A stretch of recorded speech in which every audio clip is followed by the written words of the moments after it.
Good afternoon, everybody. Welcome to the webinar of HEAVENN, of the project HEAVENN. My name is Tatiana Block, and it's a pleasure to have you here with us for the webinar that we have organized for you. On the main theme of the webinar is the citizen participation in the hydrogen district Hoogeveen. And thank you for taking the time to join us, and we are super delighted to see participants from different backgrounds, including professionals in the energy environment or sector, in the public administration. I see we have invited guests also from different universities and community organizations. So, as I mentioned, our main topic today is about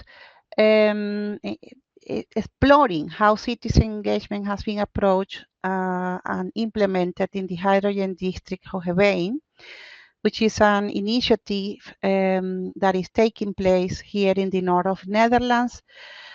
We will discuss key lessons learned, challenges, and practical insights that can inspire similar projects in Europe and beyond Europe, hopefully. So we are here together with Kees Boer. He is the project manager of the Hoogeveen project that we are going to discuss today in detail. He will guide us through the project and experience and highlight why community involvement is crucial for the success of hydrogen-based energy transitions, as the one that we are trying to implement here in the north of the Netherlands. And we have also Alba Forms. She's a PhD student from the Rijks University of Universiteit of Groningen, the Rug University, and she has been working together with the team, with the HEAVENN team, to prepare this webinar, and is also part of her research on community engagement. Alba, correct me if I'm wrong. And I want to give you a little bit of practical notes on the webinar.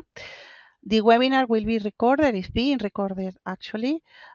Please feel free to submit your questions in the Q&A box that we have in your screen. And what we are going to do today is, first, I would like to give you an introduction about HEAVENN. HEAVENN is the hydrogen energy applications for valley environmentals in the north of the Netherlands. We also call it, it's very well known as the Hydrogen Valley in the north of the Netherlands. And we are the first European project recognized by the European Commission as a hydrogen valley. So I will take you through what is the concept, the general concept of a hydrogen valley, and talk to you about how Hoogeveen connects to our valley. Then Kees will take over the floor, and he will expand on the topic of the day, which is the citizen engagement.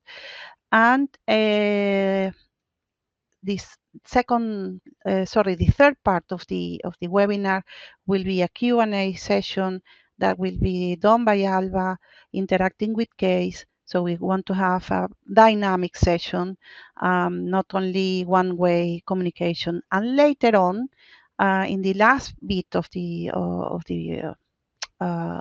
webinar, we will address your questions, the ones that you are posting in the Q&A. So your questions will be addressed at the end of the last bit of the webinar.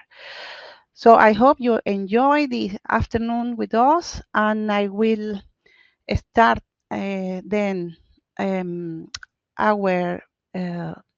my presentation on HEAVENN, and I will, for that, share my screen.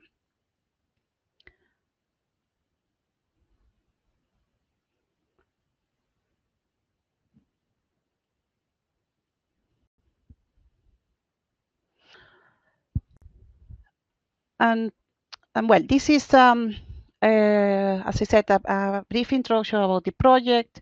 My role in the project is to be a senior. So my role in the project is to be the communication and dissemination work package lead. As well, I am leading the green mobility cluster, which is a component of our project. And in the project is managed and coordinated by New Energy Coalition. That's our role of our organization in the project. And for the New Energy Coalition, I am a senior project manager in hydrogen projects specifically, as you can imagine. So moving forward,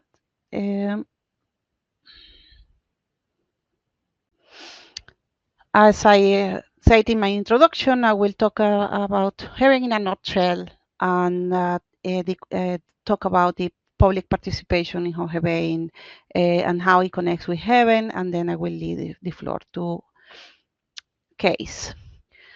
So I promised to talk about what is a hydrogen valley, and the hydrogen valley is a region basically that has a project where we are trying to develop the hydrogen market.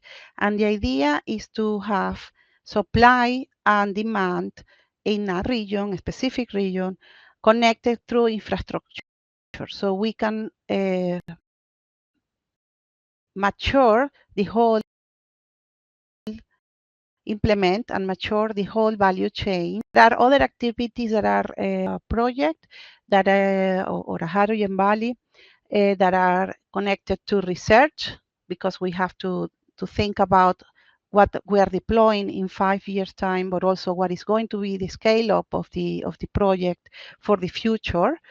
And we also do replications activities together with other regions, so they learn about what we're doing in HEAVENN in the north of the Netherlands, and what we are going to do, what they could do based on our learnings. So HEAVENN, that's the concept of the European Union. HEAVENN was recognized as the first large-scale hydrogen valley in the from the year of 2020. That's where we started. We won the funding call from the European Union in 2019, but our project started in 2020. So we were first in this map as a large-scale valley, right after the Big Hit project, which is actually another pioneer project for a small scale that it already ended. So so far we are the only active project with such a long history in execution, such as say. And New Energy Coalition is also involved in other projects of the same kind, other hydrogen valleys, the one in Green Highland in Mallorca in Spain. I am also participating actively in that project as in my role as a senior hydrogen manager, project manager for NEC. And New Energy Coalition also participates in Trieres, a hydrogen valley located in Greece. But why do we need to have a hydrogen valley? What happened 5 years ago when we decided that we needed to have a project like this in this region? So this is a little bit of history that I'm going to tell you about about the project. What happens is that the north of the Netherlands has been historically an energy hub for the Netherlands and for Europe in general. We have in the underground one of the largest European natural gas fields that has been producing since at least 60 years, or for more than 60 years. However, due to conditions and events that occur in previous years, around 10 years ago, we have had some earthquakes or earth tremors in the region due to the production of natural gas, and that trigger a decision from the government to close the production from this natural gas, thinking about the social impact of these earth tremors. So there was a concern in the region about how can we keep up our economy alive after closing one of the main economic activities in the area. So we saw an opportunity in 2019 of converting or initiating this project with the objective of generating a regional transformation from European natural gas hub to the pioneering green hydrogen valley that we have now. So back in 2019, we thought, okay, we have existing gas infrastructure that we could be reusing to transport hydrogen, green hydrogen specifically. In that moment was the consideration. We have existing potential of windshore wind power that we could harvest from the North Sea and bring it to us here in inland, onshore, and we could use that could be used to be a source for the production of green hydrogen. We have chemical industries, and both in the northern part in the area of Delfzijl and to the northeast of the country in Emmen, in the Emmen area. And we have, of course, a mobility sector that has the opportunity of being decarbonized. So all these combination of factors brought us to the idea to develop a hydrogen valley, to deploy a hydrogen valley with the ambition from stakeholders in the region, but also with the main goal of decarbonizing the economy, create a local economy that is based on green hydrogen and not in natural gas anymore. And also, of course, generate jobs, new jobs, and provide learning opportunities for building capacity and skilling and reskilling required staff for this new activity. So we came up with a solution to deploy hydrogen valley, as I mentioned, supply, demand, and infrastructure required for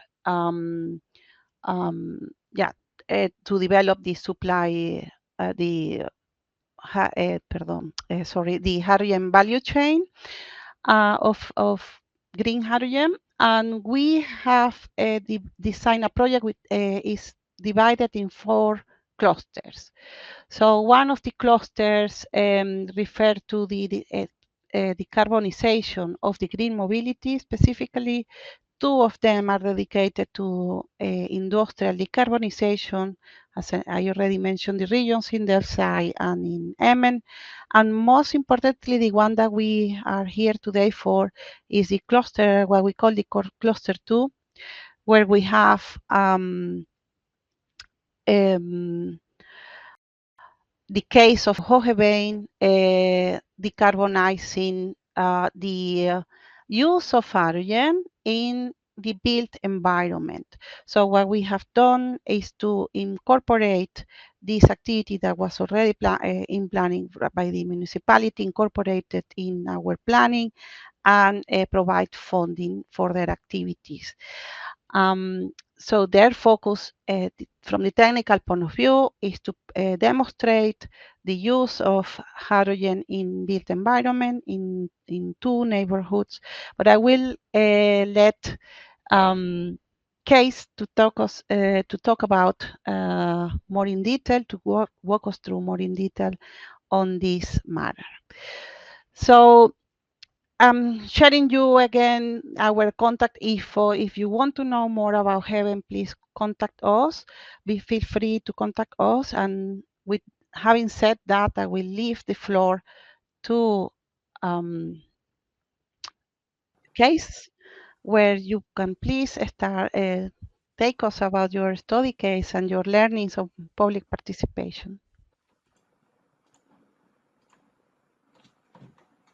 Okay, welcome everybody. Well, like I mentioned before, my name is Kees Boer. I work as a project manager for the municipality of Hoogeveen. I will take you through the project. First of all, I will uh, emphasize the project itself. Um, well, we try to create an extra option to get the existing neighborhoods in Holland and in Europe off natural gas, and it's a retrofit solution. So we reuse the existing natural gas network again for hydrogen, and we you. I see that my screen is not shared again. Okay, again. Please share it again. Okay, okay. And retrofit as well concerning the boiler. There's a natural of hydrogen boiler which is doing the same job as the natural gas boiler. So we try to collect all the knowledge we need to scale up if uh, the the hydrogen will be better affordable than now. Um, well, this is the essence of the project: a hydrogen network connecting 100 newly built homes and connecting and converting 100 to 427 existing homes in Erflanden. And here you see the plot. Well, where you see four, there's the newly built neighborhood, and at the right side, there's the existing neighborhood Erflanden. And we will unload the hydrogen at one, then put it in the system. And eventually, we want to produce hydrogen ourselves in the neighborhood next to a sewage cleaning facility. And at the end, we will want to connect to the national grid of hydrogen of the Gazi. Well, here you see the neighborhood, and you can see that we can reuse a part of the existing natural gas system again for hydrogen without blocking the rest of the delivery of natural gas to the customers because it's laid down in a circular structure, the network. Well, this is the boiler. It's as ugly as a natural gas boiler, and it does the same job. It has advantages. For example, there's no CO2 emissions, and also the NOx emissions are 50% lower than using a natural gas boiler. We stimulate to go on a hybrid system, so the boiler with a heat pump to reduce the gas consumption, and it will be also more affordable for the consumers. Now to the real topic, public engagement. Together with 22 partners, we made a plan, a blueprint to for a normal Dutch neighborhood on natural gas to change this neighborhood to hydrogen. And with that plan, we went into the neighborhood and we started with a big event. Was bigger than we expected. So it was a really buzz in the evening. It was a walk-in information market together with all the partners in market stands. We explained the project, and that really helped to put the project on the map. And we also wanted to know what people thought about the project. So you see the bucket, your opinion counts, it says in Dutch. So that was the start. We expected 180 people. There were more than 400 people present on the evening, and it was really well valued, this start. Well, that was also the start of involving the residents. A residents' hygiene council was spontaneously erected on the information evening, and they also helped us together with the plan we made with the 22 partners to make an application for extra subsidies from the central government. Um, And in that application there, we started with a participation and communication plan. Um, and one of the main things was to uh, spend subsidy money on hiring a project manager for the residents. And so they choose their own project manager to look after the interests of the residents in the project. And that was really worked really well.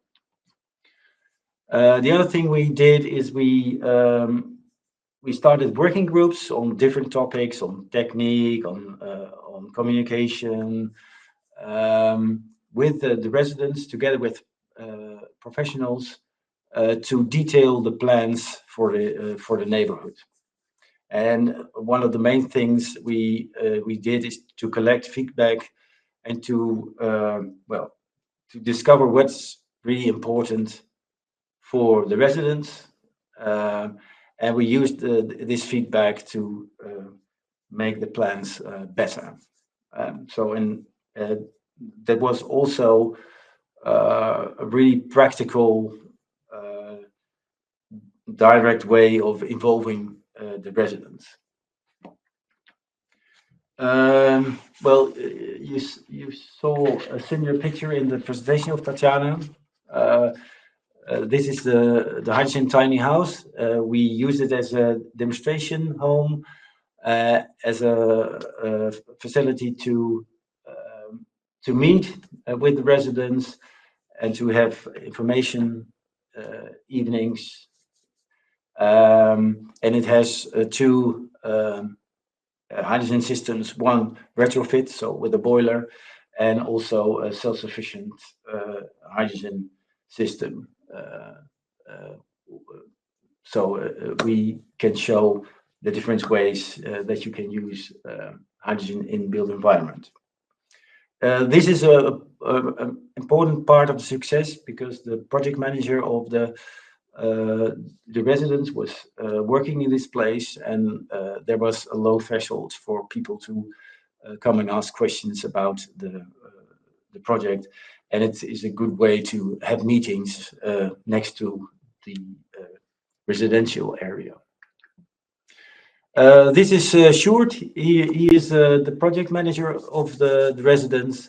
And what we also did is with this cargo bike, which runs on hydrogen, it was developed by René Witt. And we just drove through the neighborhood with ice creams and coffee and try to speak to everybody who was on the streets. That's not really obvious because it's really a easy residential area, but it's also these actions really helped us to connect with the people and to know what they think about the project. Um, Other thing which is really important to have a general perspective for the residents. That was for us. It was really nice to have this plan that we could use this plan to make applications for subsidies. And with the subsidies and the plan, we had a genuine perspective. So that is what we offered to the neighborhood, and that's really important to know that there is a perspective and that they can use the outcome of the project. What also was really important that we worked and still work together with the Hansa University of Applied Sciences. I see that Leo is also present together with Win Elving, the lecturer of communication. There was a baseline measurement, which was really important because we knew if there was public support, or how high the public support was, but also that we got information that uh, we discovered what the people need to know before they make a decision. So we use that to make our communication plans. The communication plan we made together with with the residents, and it's based on an audience journey. And for the most important job to be done was to look after that the residents are well informed, so they could make their own decision if they want to go on hydrogen or another way to uh, um, warm their house. So we didn't push hydrogen, we pushed good information so that the people could make their own decision. And that really worked well. Um, and so uh, the important thing of an audience journey to know what is important for the residents, which triggers there are, which information they need, and well, that is what we use uh, to communicate on different ways.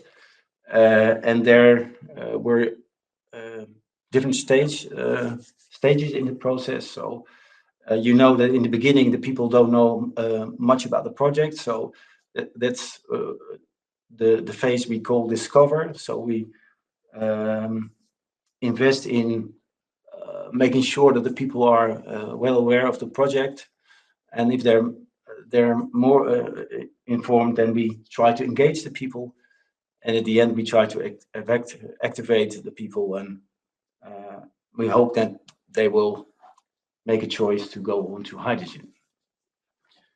In every stage we had different content. Um, for example, there were a lot of because hydrogen is quite polarized, especially when using in built environment. There were a lot of myth, and we, together with experts, we did interviews to show the residents what the real facts are. Uh, we uh, we used experts to show what it means to have hygiene in the house, etc. And so for every phase, we have different content to present to the people. Um, well, the project curve really helped us to be relaxed about the process. Um, this is, I think, useful for innovative energy systems in the energy transition, because you know that the Rogers curve is always there. So if you are worried, if you just started with the project, that there's a lack of public support, it's a weird thing to remark, because you know that in the beginning you have to uh, there is not well, you have to deal with the innovators, and if you take time, you know, you get the early adopters, and at the end you get the laggards. This really helped us to also give answers to polarization suggestions that there was no public support, and we could say, well, we just started, it's going all right, etc. For example, the baseline measurement of the Hans Hogeschool showed that there was already in the beginning a big support uh, for the project. But this has really helped to be relaxed about the project, and to accept that you need time to get all the neighborhood on board. One of the other important things when dealing with residents is to be open and transparent. It sounds like an open door, but it is really a challenge. And so our perspective was we will always be open and transparent unless it's not possible, and then we will share that with the people as well. Also, when things don't go according to plan, for example, we are waiting for a year to get the authorization in order. That's the smell we give to hydrogen so that you can smell it when there's a leak. And we share that, and we do that, for example, with this Christmas card, postcard, um, with the question to have a little patience. All the communications, we have a very nice website. All the communications we did is shared on the website, so that also helps to see what we did. And this is one of the things the residents really appreciate. Uh, uh, that they trust you because you're open and transparent about nearly everything. Um, well, if you are working with residents, you discover that there's just human beings like we all are, uh, and just accepting that they're human beings and that the way you have contact and it's nice that it really helps the projects as well. So we really enjoyed the project, the process, talking to the residents. And well, the key is eventually to have this kitchen table conversations, because if you are communicating with newsletters or websites, you don't get feedback. But if you are sitting on the kitchen table enjoying a coffee, you can answer the questions direct, and you get insights in the worries of the residents, for example. So this is really important, really labor intensive as well. But this is real contact is key in communication. Uh, and this is related to that because we noticed that online communication is standard, and um, uh, we use the website, but we never know if people are really taking consuming the information we put on the website. And we think if we put something on the website, we did communicate, so it gives a good feeling to the municipality, but we never know what it does to the residents. So at the end, we decided, well, we don't know if somebody looks on the website, so why don't we put a physical newsletter in the news box? And it worked way better. Um, and we got the interaction and the feedback via the physical newsletter because the residents council, they delivered the newsletter to the people, and while doing that they met a lot of people in the neighborhood, and they had conversations about how people were thinking about the neighborhood and what they thought was important if the project went through. And that feedback we used uh, to look after that we communication was getting better and better. Um, and what you will also discover in discussions with the residents, that the energy transition is mainly shaped by government thinking. It's full of technical jargon, and it doesn't really connect to everyday life of the local residents. And that's really important to look after. We often shout out that people should invest in in their homes to meet the energy transition, but we never realized that we don't pay for it. The residents will do that themselves.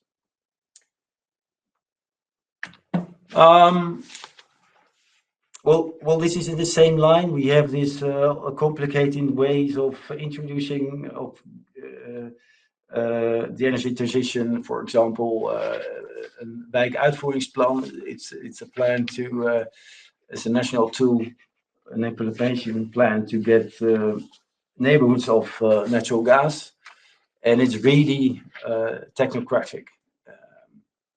And if you look into that,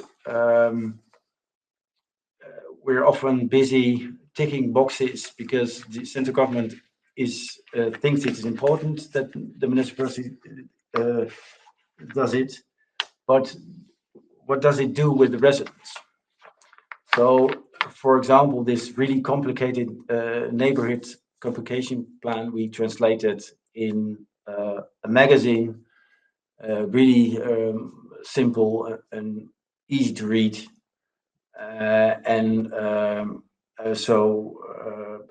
and we made it with the focus of what is important for the residents. Well, and one of the things we also did is that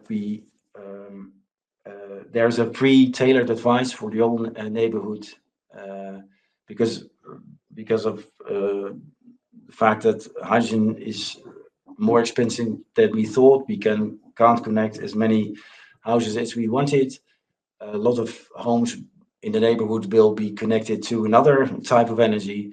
So we offered them a free tailored advice to look after that every home has a perspective to get their house on green hydrogen.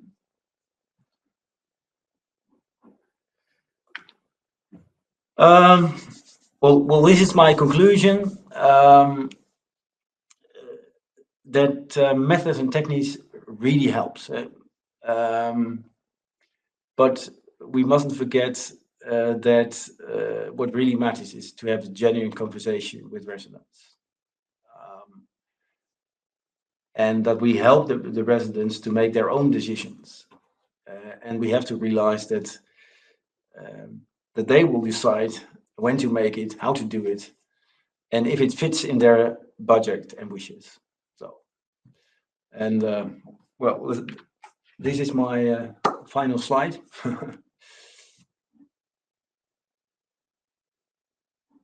You, Case, for the I love the last slide.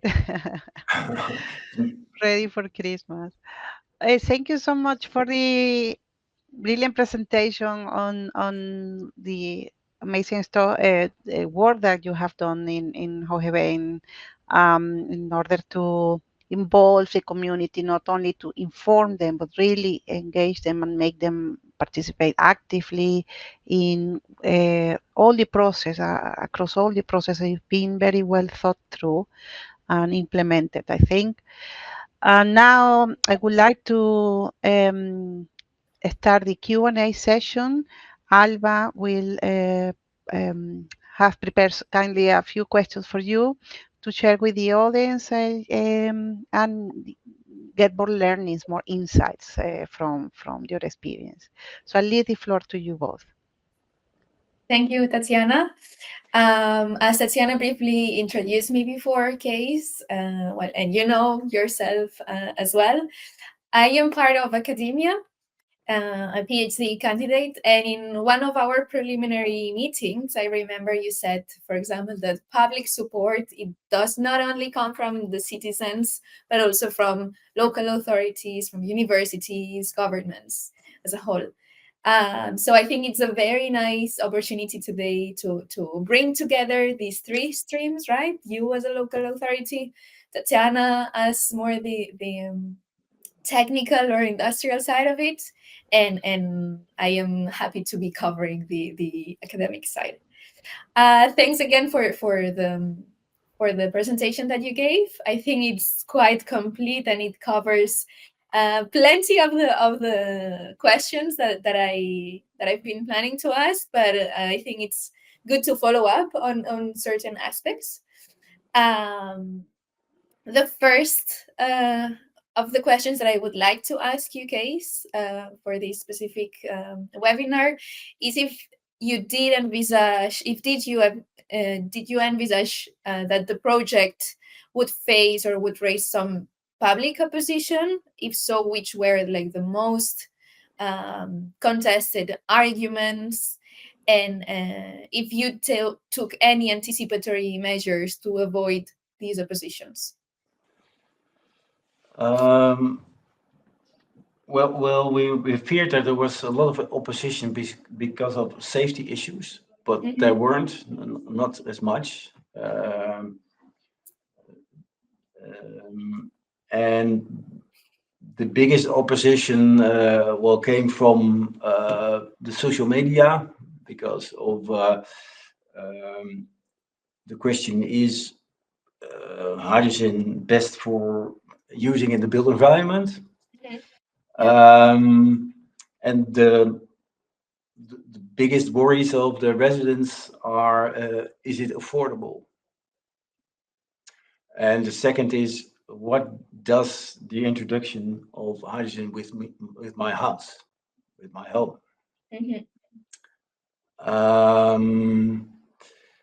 So with the social media, we really prepared it well because we collected all the questions there were, and with professionals we answered these questions at our time and not as a reaction on the questions on the social media itself. And that gave a lot of it calmed down because of that. And we had quite a big problem because we started in the Corona period, so everything was online. Yeah. And online, online can be a problem. So we had to moderate that, but that really worked well as well. Okay. And did you identify like specific members of the public that were more leaning towards opposing than others? Like, were there any social demographics behind, like, or not? It was more a political issue, I think. Okay. And there were people who said that we only were listening to the people in favor. And it wasn't true. So we invited everybody who was against the project to drink a coffee or a beer with us, with the intention just to listen to their arguments and not to discuss. But nobody came up.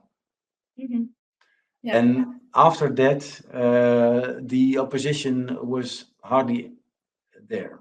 So we were really open into that.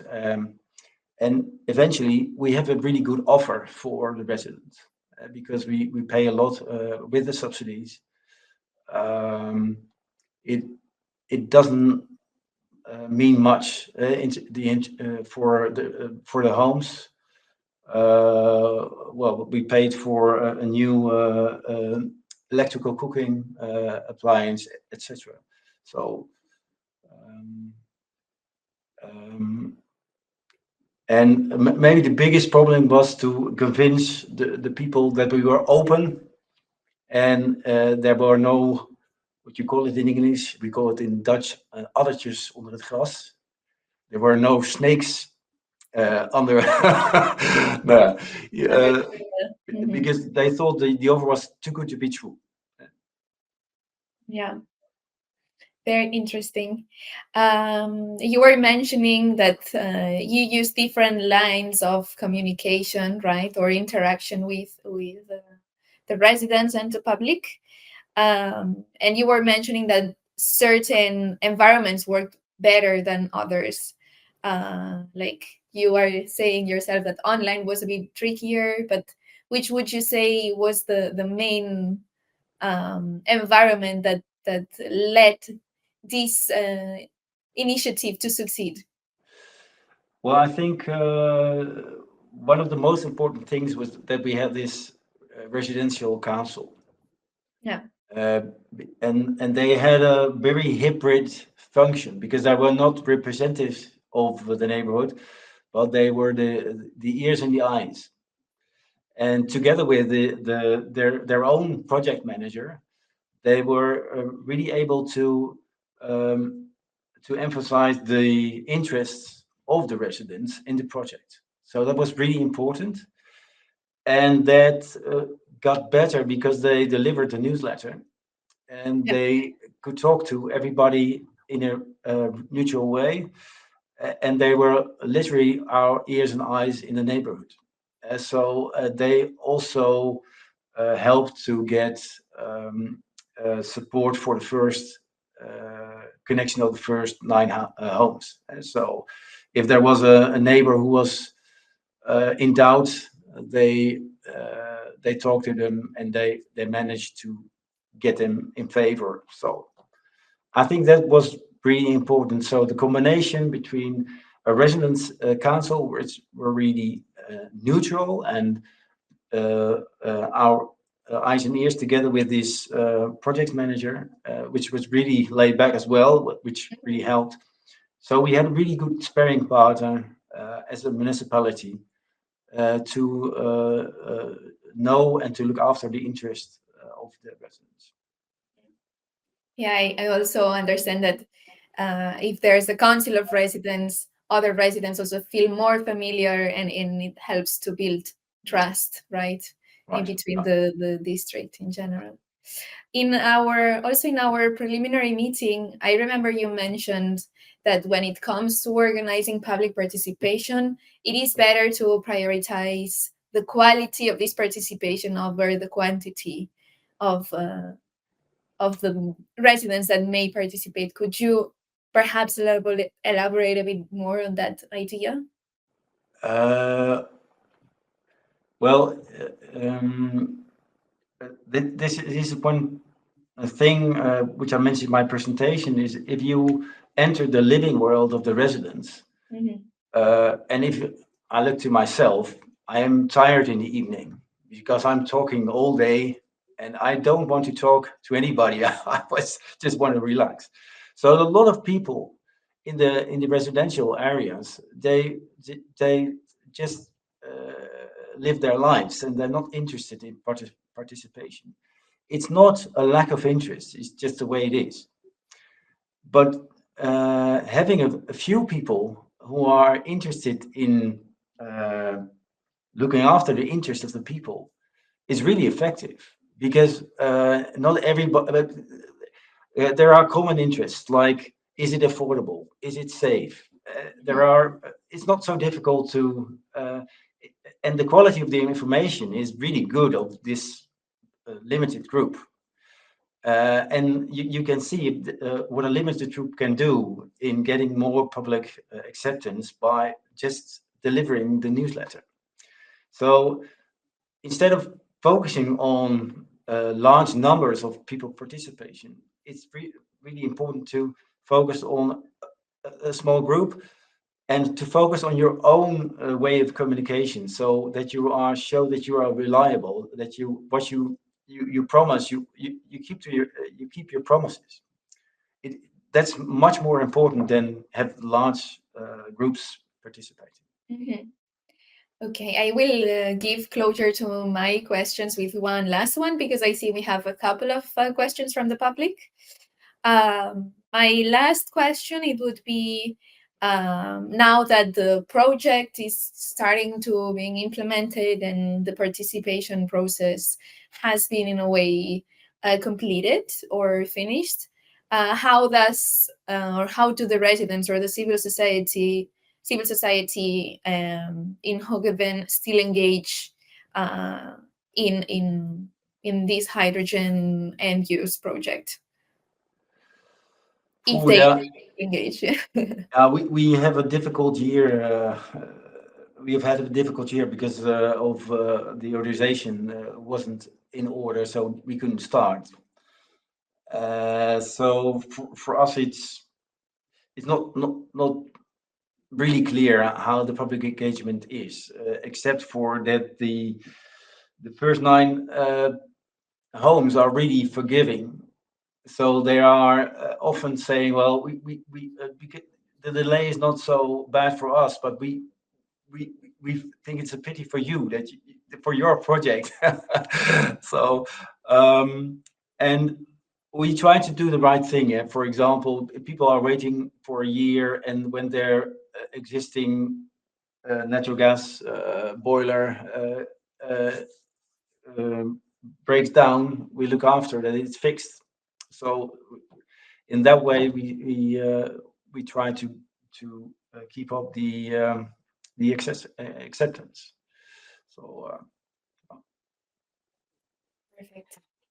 Thank you, Kees. Now we go to the public's questions. Tatiana, I don't know if you want to take the floor, or if I should continue, as you wish. Thank you both Alba and Kees for the little session that we had on the questions.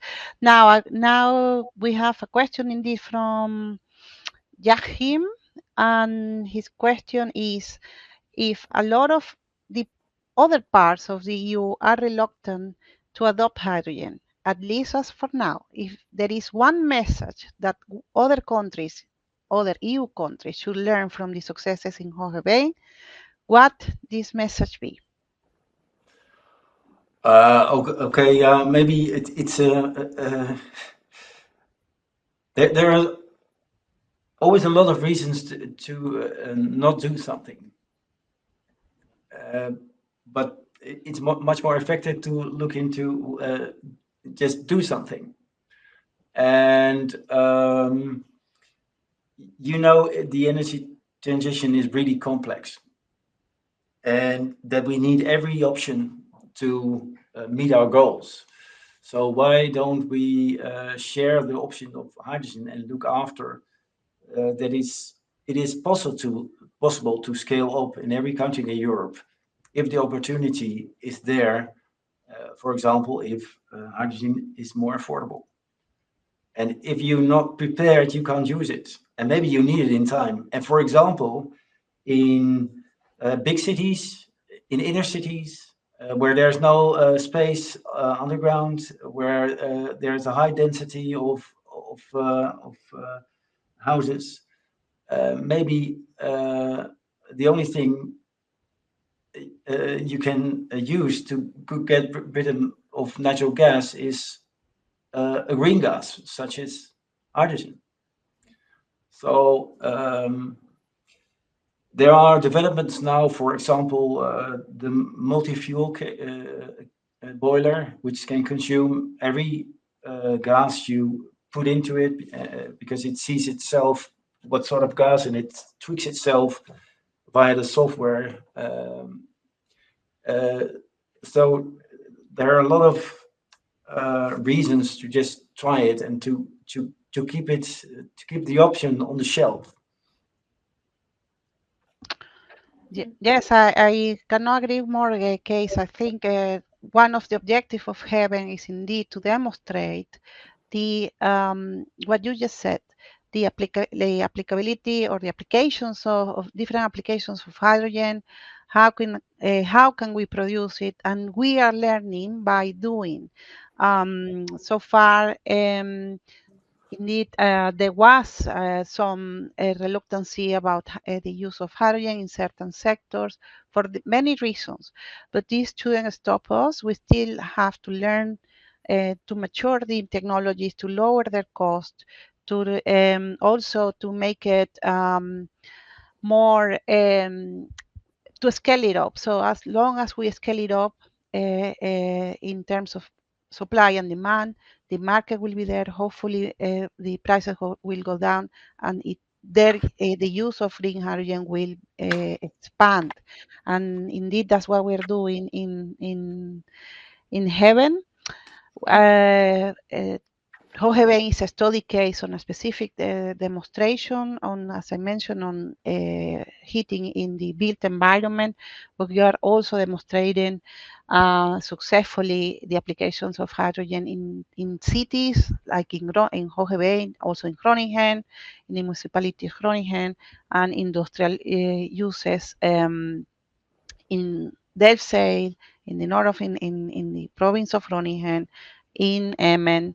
In Emmen, we also have refueling stations that we have deployed nearby our location in Groningen.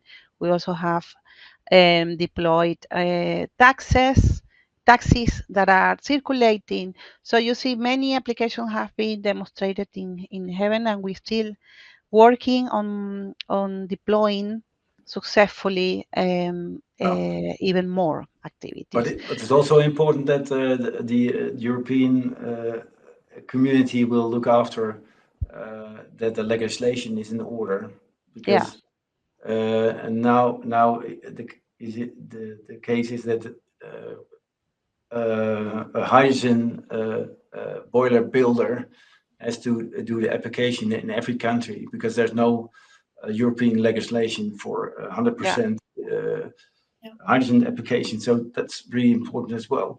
Yeah. Maybe the last thing is that there's also always a discussion of where you could use the hydrogen best. I think it's not a really productive discussion.